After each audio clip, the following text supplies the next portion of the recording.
Most important questions हमने detail में discuss किए हैं, तो बस ये आपके लिए सफिशिएंट है। ये आपके हैं ऐसे 3 चैप्टर्स जहां से आपके लॉन्ग आंसर टाइप क्वेश्चन पूछे जाएंगे। इन पे आप ज़्यादा ध्यान फोकस करेंगे, ठीक है, व्हाट एंड वाई क्वेश्चंस पे। फर्स्ट 3 लॉज जो है, फर्स्ट 3 लॉज वो आप अच्छे से करेंगे। मेथड्स ऑफ प्यूरिफिकेशन, ये बहुत ज़्यादा इंपॉर्टेंट क्वेश्चन रहेगा, यहाँ से क्वेश्चन आपका पूछा जाएगा, ठीक है। प्रैक्टिस के लिए मैंने एक बहुत ही इंपॉर्टेंट पेपर खुद बनाया है। So welcome dear students and hope that your preparation is going great. तो आज के ये जो गेस्ट है it's particularly for hot zone students, for winter zone, for Jammu division. तो इसमें हम डिटेल में देखेंगे द मोस्ट इंपॉर्टेंट क्वेश्चन जो आपको प्रिपेयर करने हैं, कहाँ से क्या पढ़ना है और क्या स्ट्रैटेजी आपकी होनी चाहिए, ये हम डिटेल में डिस्कस करेंगे। So let's directly start first of all with strategy. देखो आपकी जो स्ट्रैटेजी है वो क्या होनी चाहिए इन लास्ट डेज में।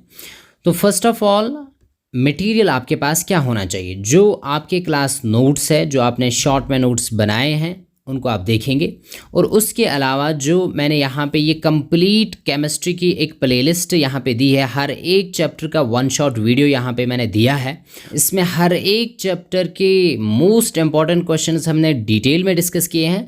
तो बस ये आपके लिए सफिशिएंट है, आप हर एक चैप्टर का 1 शॉट वीडियो अच्छे से देखेंगे। देखो ये कम्प्लीटली आपके है 567 मिनट्स। ये जो आपके 1 शॉट वीडियोज़ है हर एक चैप्टर का, कंप्लीट केमिस्ट्री जो है 11th की, इसमें 567 मिनट्स आपको लगेंगे। That means how much hours, that is 10 hours. तो 10 आवर्स में पूरी केमिस्ट्री जो है आप 11th की कवर कर सकते हैं और मोस्ट इंपॉर्टेंट क्वेश्चन जो आपके एग्जाम में पूछे जाएंगे, ठीक है। तो ये 10 आवर्स जो है आपके पास अभी बहुत ज़्यादा टाइम है, तो ये 10 आवर आप अपने हिसाब से देखेंगे कौन से 10 आवर्स में आप इस कंप्लीट केमिस्ट्री को कंप्लीट करेंगे, ठीक है ना। अब देखो इम्पॉर्टेंट बात जो है वो ये है कि जो सॉफ्ट जोन के स्टूडेंट्स थे उन्होंने उनमें से जिन्होंने 2 और 3 टाइम्स इन 1 शॉट वीडियोज़ को देखा था तो उनको बहुत ज़्यादा फ़ायदा मिला, क्योंकि जो एक टाइम पे इसको देखता है वो भूल जाता है, ठीक है ना। तो इम्पॉर्टेंट ये है कि अगर आप अच्छा स्कोर करना चाहते हो तो आपको ट्वाइस या थ्राइस इसको रिवाइज करना पड़ेगा, ठीक है।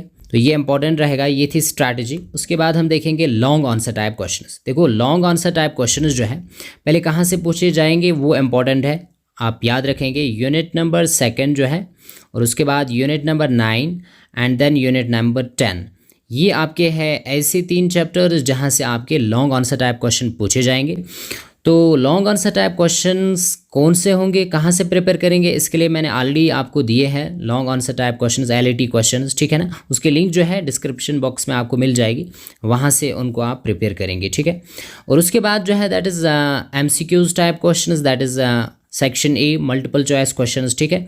तो इसके लिए मैंने एक वीडियो अपलोड किया है जिसमें 100 MCQs मैंने डिस्कस किए हैं। पर इम्पॉर्टेंट ये रहेगा, अगर आप देखेंगे जो सॉफ्ट जोन में पेपर आया था उसमें जितने भी MCQs थे वो एक्चुअली थे 1 शॉट वीडियोज़ से। 1 शॉट वीडियोज़ जिन्होंने अच्छे से देखे थे और फिर याद किया था उन्होंने सभी MCQs जो है वो सॉल्व किए, बहुत ही ईजी थे।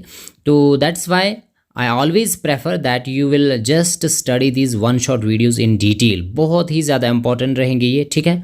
और उसके बाद जो है यहाँ पे इम्पॉर्टेंट ये भी है कि जो हॉट जोन है इसमें किस तरह के क्वेश्चंस आपको पूछे जाते हैं। अगर आप क्वेश्चंस बाय क्यूज जो है प्रीवियस ईयर क्वेश्चन पेपर्स उनको आप एनालाइज करेंगे तो आपको पता चल जाएगा कि आपके एग्ज़ाम में सिंपल क्वेश्चन पूछे जाते हैं और ऐसे क्वेश्चंस पूछे जाते हैं जो स्टार्ट होते हैं व्हाट से और जो स्टार्ट होते हैं वाई से। तो ये इंपॉर्टेंट रहेगा, जैसे what are alkenes, what are alkynes, ऐसे सिंपल क्वेश्चंस आपको पूछे जाते हैं। What is first law of thermodynamics, ठीक है ना। What are intensive properties, extensive properties, ऐसे क्वेश्चंस आप देख सकते हैं वहाँ से।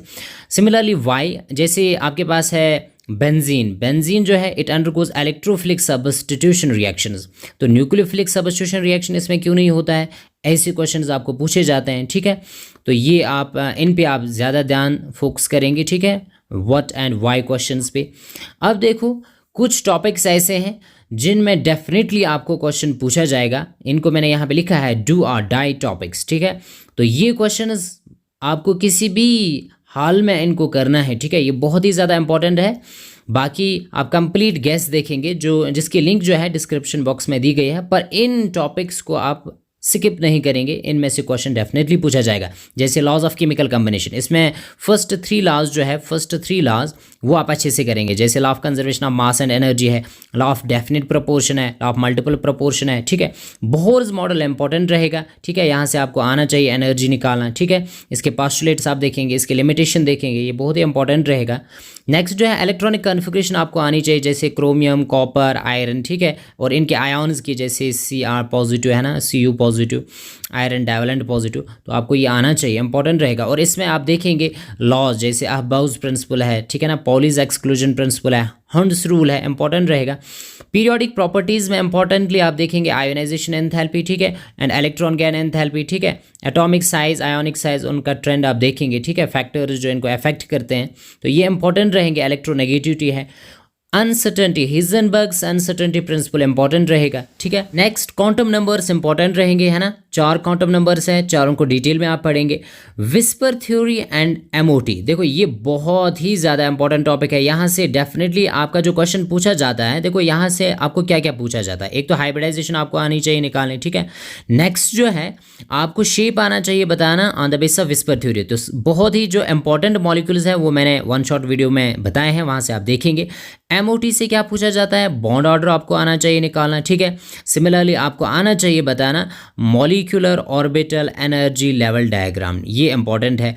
या similarly molecular orbital electronic configuration आपको आनी चाहिए, ठीक है। तो ये मैंने सिखाया है वहाँ पे वन शॉट वीडियो में, आप देखेंगे इसको डिटेल में, बहुत ही इंपॉर्टेंट रहेगा, ठीक है। उसके बाद जो है नेक्स्ट आप देखेंगे लॉज ऑफ थर्मोडायनेमिक्स, इसमें आपका फर्स्ट है, second, third law of thermodynamics अच्छे से देखेंगे, है ना। सिमिलरली यहाँ से intensive extensive property, हिसिस law important रहेगा, इसकी एप्लीकेशन। पीएच पे न्यूमेरिकल क्वेश्चन पूछा जाएगा, इंपॉर्टेंट है। लिचेट-लायर्स प्रिंसिपल बहुत ज़्यादा इंपॉर्टेंट है, ये मैंने डिस्कस किया है वन शॉट वीडियो में, वहाँ से देखेंगे। ऑक्सीडेशन रिडक्शन, इनका आपको इलेक्ट्रॉनिक कंसेप्ट आना चाहिए, ऑक्सीडेशन नंबर निकालना आना चाहिए, ठीक है। तो ये भी हमने कराया है वन शॉट वीडियो में, वहाँ से आप देख सकते हैं। सिमिलरली डिसप्रपोर्शनेशन रिएक्शन, इसको आप देखेंगे यहाँ से, ठीक है। नेक्स्ट जो है मेथड्स ऑफ प्यूरिफिकेशन, ये बहुत ज़्यादा इंपॉर्टेंट क्वेश्चन रहेगा, यहाँ से क्वेश्चन आपका पूछा जाएगा, ठीक है। मेथड्स ऑफ प्यूरिफिकेशन, ठीक है, and qualitative and quantitative analysis, उसमें जितने भी इंपॉर्टेंट क्वेश्चंस हैं वो मैंने वन शॉट में करवाए हैं, वहाँ से आप देखेंगे उसको। रिएक्शन इंटरमीडिएट से डेफिनेटली क्वेश्चन आपका पूछा जाएगा, ठीक है, चाहे वो कार्बोकैटायन हो या कार्बेनियन हो या फ्री रेडिकल, उनकी स्टेबिलिटी, फॉर्मेशन, स्ट्रक्चर, है ना। सिमिलरली इलेक्ट्रॉनिक इफेक्ट्स में आप पर्टिकुलरली देखेंगे इंडक्टिव इफेक्ट, ठीक है, इलेक्ट्रोमेरिक इफेक्ट, ठीक है, हाइपर कंजुगेशन, इनको आप अच्छे से प्रिपेयर करेंगे। तो ये रहेंगे most important topic. Similarly next जो आप देखेंगे आइसोमेरिज्म में आप जो देखेंगे that is your cis trans isomerism, जिसको आप जियोमेट्रिकल आइसोमेरिज्म कहते हैं, ठीक है। सिमिलरली कन्फर्मर्स, ठीक है, कन्फर्मर्स जो है ईथेन के, वो मैंने वन शॉट वीडियो जो है हाइड्रोकार्बन का वहाँ पे पूरा डिटेल में बताया है, वहाँ से आप देखेंगे इसको। एम के रूल है ना, मार्कोनी-काउस रूल, एंटी एम के रूल, जिसको आप पेरोक्साइड इफेक्ट कहते हैं, वो आप देखेंगे। इनका मैकेनिज्म इंपॉर्टेंट रहेगा, मैकेनिज्म आप जाके अच्छे से देखेंगे, ठीक है। मैकेनिज्म ऑफ देखो एरोमेटिक इलेक्ट्रोफिलिक सब्स्टिट्यूशन रिएक्शन, ये बहुत ही ज़्यादा इंपॉर्टेंट है, इसका मैकेनिज्म हर एक को आना चाहिए और रिएक्शंस आनी चाहिए। जैसे इसमें हेलोजिनेशन है, ब्रोमिनेशन है, सल्फोनेशन, नाइट्रेशन है, Friedel Crafts alkylation, Friedel Crafts acylation, ये हर एक को आना चाहिए। ओजोनोलिसिस बहुत ही ज़्यादा इंपॉर्टेंट टॉपिक है यहाँ पे, जैसे वर्ड्स रिएक्शन है, बेरिज रिडक्शन है, जैसे लिन-लॉर्स कैटालिस्ट आपको आना चाहिए, preparation of alkyne and alkyne, है ना। कॉल्बीज इलेक्ट्रोलिसिस से आप बनाते हैं अल्केन्स को भी, अल्कीन को भी और अल्काइन को भी। एरोमेट स्टीम है, आप देखेंगे हक्कल्स रूल, है ना, इंपॉर्टेंट रहेगा हक्कल्स रूल। तो ये रहेंगे मोस्ट इंपॉर्टेंट टॉपिक्स, ठीक है। बाकी यहाँ पे देखो हर एक वीडियो की लिंक आपको मिल जाएगी डिस्क्रिप्शन बॉक्स में नीचे। एक तो कंप्लीट गैस, ये आप देखेंगे, देखो ये जो मैंने टॉपिक्स अभी बताए वो बहुत ही ज़्यादा इंपॉर्टेंट है, पर पहले आप कंप्लीट करेंगे कंप्लीट गैस जो मैंने आपको दी है, उसकी लिंक डिस्क्रिप्शन बॉक्स में दी गई है, पहले वो कंप्लीट करेंगे और फिर ज़्यादा फोकस आपको होना चाहिए इन टॉपिक्स पे जो अभी मैंने दे दिए। उसके बाद जो कंप्लीट 11th केमिस्ट्री है, जो प्लेलिस्ट मैंने यहाँ पे बताया आपको, ठीक है, हर एक यूनिट का वन शॉट वीडियो मैंने दिया है, उसमें हर एक वन शॉट वीडियो के अंदर मोस्ट इंपॉर्टेंट क्वेश्चंस आपको दिए गए हैं, तो बस वो आपको प्रिपेयर करने हैं। लॉन्ग आंसर टाइप क्वेश्चंस की लिंक डिस्क्रिप्शन बॉक्स में मिल जाएगी। मॉडल टेस्ट पेपर जो जेके बोस ने अपलोड किया है वेबसाइट पे, वो भी मैंने उसकी लिंक जो है डिस्क्रिप्शन बॉक्स में है, उसको आप देखेंगे एक बार, ठीक है। और प्रैक्टिस के लिए मैंने एक बहुत ही इम्पॉर्टेंट पेपर खुद बनाया है, उसकी लिंक भी है डिस्क्रिप्शन बॉक्स में, उसको आप प्रैक्टिस करेंगे लास्ट पे जो ही आप ये पहले कंप्लीट करेंगे, ठीक है। गैस गैस 1 शॉट वीडियोस, और उसके बाद ये प्रैक्टिस पेपर आप देखेंगे लास्ट पे। और MCQs के लिए मैंने 1 शॉट वीडियो अपलोड किया है 100 MCQs, तो वो भी आप देखेंगे। उसकी लिंक जो है वो भी आपको डिस्क्रिप्शन बॉक्स में मिल जाएगी। And wish you all the very best, have a nice day ahead, thank you for watching.